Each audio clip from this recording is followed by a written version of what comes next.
I wanted to do a quick video here since there is this wonderful mass migration happening right now to the Fediverse, to what do you call it, to Mastodon and such.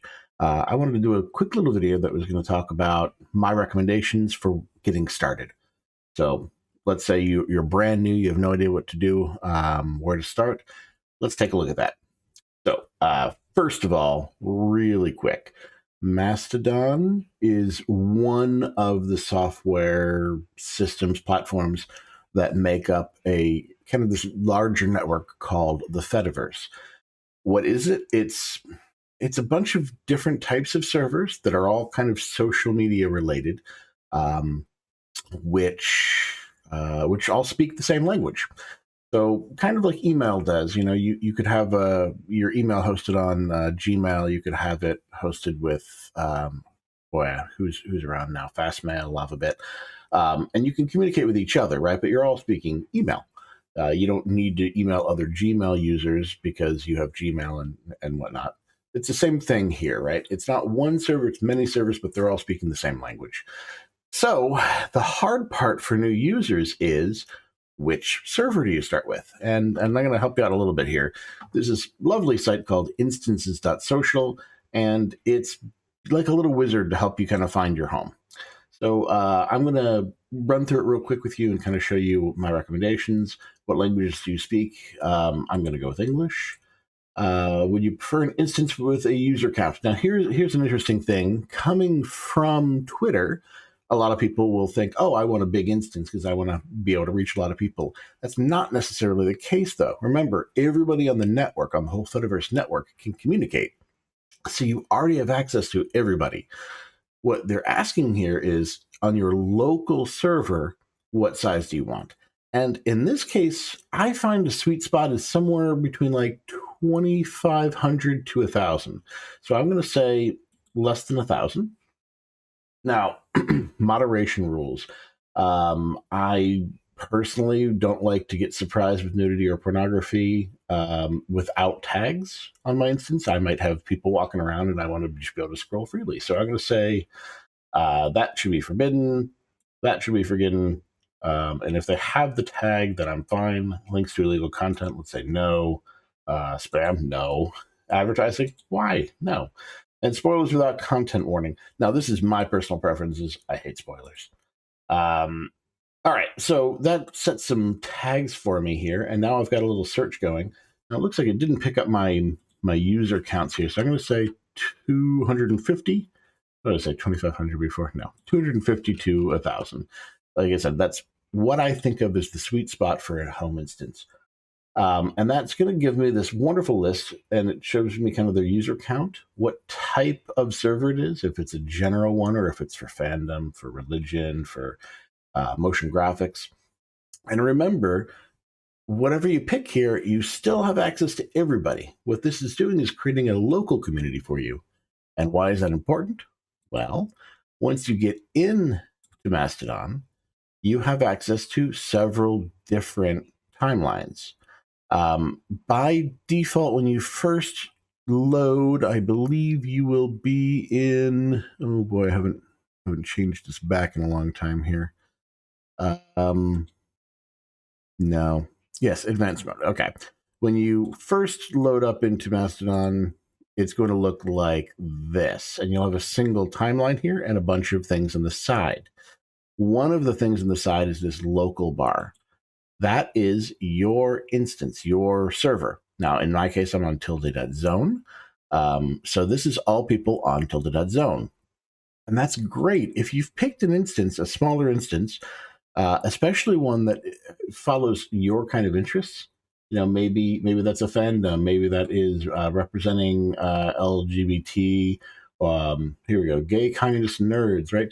Whatever your thing is, that's going to give you a home timeline of that type of person, that type of people, right? And so that's great when you're first getting started out, because you can go to this local timeline. It's going to move a little slower. You're going to be able to engage with it, and you're going to pop out a little bit more, and people will recognize you. And that's a great way to see, you know, this basic activity. And as you go through and you look at it, you're going to see they'll be using hashtags, they'll be interacting with other people, and you can start following those people. And that's an awesome way to kind of build your little local community. Now, that is fine. You still have access to everybody, right? Now, this is the federated timeline, and this is the everybody timeline. It moves a lot quicker. This is a lot more like, a random a random Twitter feed of everybody, right? Technically speaking, it is not everyone in the entire Fediverse network. It is only people on the servers that your server can see, which is kind of a vague distinction, and it honestly doesn't really matter much. You can generally consider it everybody. But most of the time when you're using Mastodon, you're going to spend it on the home timeline, and this is made up of people you follow or hashtags you follow. So one of my recommendations is when you get started, the very first thing you're going to want to do is edit your profile, add a picture, and create a post of introductions. So let's see, introduction. I'm going to search for that hashtag here, and we can see people that are introducing themselves. Here's an archaeologist. Here's a researcher in psychology. This is recommended as the first thing you do when you get started. Put a picture on, give your introductions, and use hashtags because those are what's searchable here. You can search for people, you can search for hashtags. And a really cool thing happens when you do. These are followable. So maybe not introductions is one that you want, but maybe you're into, I don't know, astronomy. Right? You click on astronomy, and up in the corner here, this little icon is a follow icon. You can follow a hashtag just like you would follow an individual. And then that home timeline is going to show up with all of that content as well. So when you're getting started, pick your instance. I recommend somewhere in the sweet spot. Try to avoid the big few instances, Mastodon.social especially. It seems really tempting to go with the biggest, but it's actually not really helping you because this local timeline is going to move just as fast as the federated timeline. You're not going to really be able to engage with it very well. And so that undercuts one of your valuable resources when you're getting started. So pick a mid-sized instance. If you have the time to do a little research, you can poke around on a few of them, read their about page, read their policies.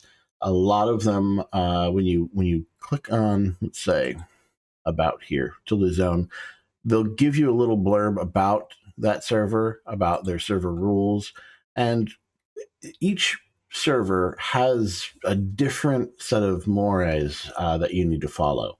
So you're going to find ones that have different moderation rules, where different things are okay, where other places they might not be okay. Find one that works for you. Then when you join there, try to engage, try to make new friends, basically, right? Follow hashtags, follow individuals, reply to people before you follow them. Is kind of a nice way to like say, hey, I'm going to be interacting with you, and it's more likely to get you a follow back. And overall, just try to be kind. It's a big network, but it's also very well policed by the individual moderators on the individual instances. So like I said, they have different rules, right?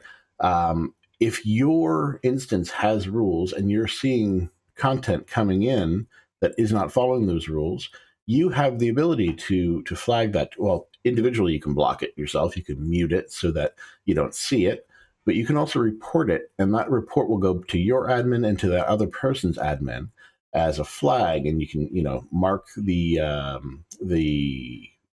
messages that were problematic. You can say why, and the administrators or moderators will review that and take individual action on their individual servers. So it might, whatever they were doing might be okay on their server, but not on yours. So your moderator could block that content or force it to be hidden or behind a content warning when it comes into your network. or if it's if a lot of reports are coming in from the same server, maybe there is a server out there that is allowing people to join, not moderating their content, and it's getting flooded by trolls. One of the things moderators can do is defederate with that entire instance. They could say, you know what, our server is no longer talking to that server, and they're gone. Now, that won't take them out of the entire network, but if enough servers do that sort of behavior, it does basically disconnect them. And that's what happened with the Gab servers when they popped up. Anyway, so there's a lot of different moderation tools available to you, but take a look at your own server and look at what their rules are, because that's the ones you'll be following. And those are the admins you're going to be kind of answerable to for your own behavior. Now, I'm putting kind of a lot of emphasis on choosing an instance, and it seems like it's a kind of a high bar, a lot of decision making to do, but it's also not set in stone. You can move. It's a little weird to think about, but if you were on an email server, if you were on Gmail, how do you move over to Outlook, right? Well, you could just create a new email and you have your contact list and you can bring it over, but do people know that you moved over? Not really, not with email. You'd have to let everybody know. With the Fediverse, it's a little bit easier. There are actually there's migration tools built in here. So if you decide after a while, this server wasn't right for me, I want to try another one, you can log into yours and say, hey, I'm going to move to that one. And you log into that one and say, hey, I'm moving from this one.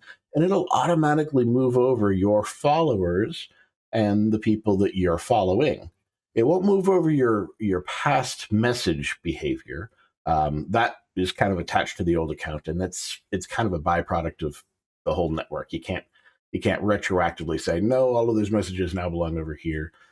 But at least all of your followers will automatically be following you at this new place, and that's really cool. So, pick an instance. Like I said, try to stay in the mid-tier. If you find one that's usually at these sizes, you can see their kind of timeline and see the kind of activity they have.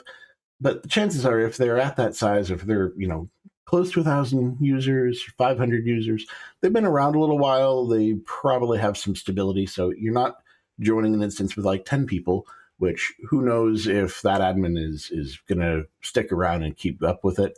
And you're not jumping into one of these monstrous 90,000 people instances where you're going to be lost in the flood, right? So try to stay in the middle, and don't be afraid to move on if that's not working for you. You can also sign up for several, simultaneously, and you have multiple accounts. But in the beginning, just try to keep it simple, stick with one, and do your best. All right, good luck. Follow hashtags and be kind.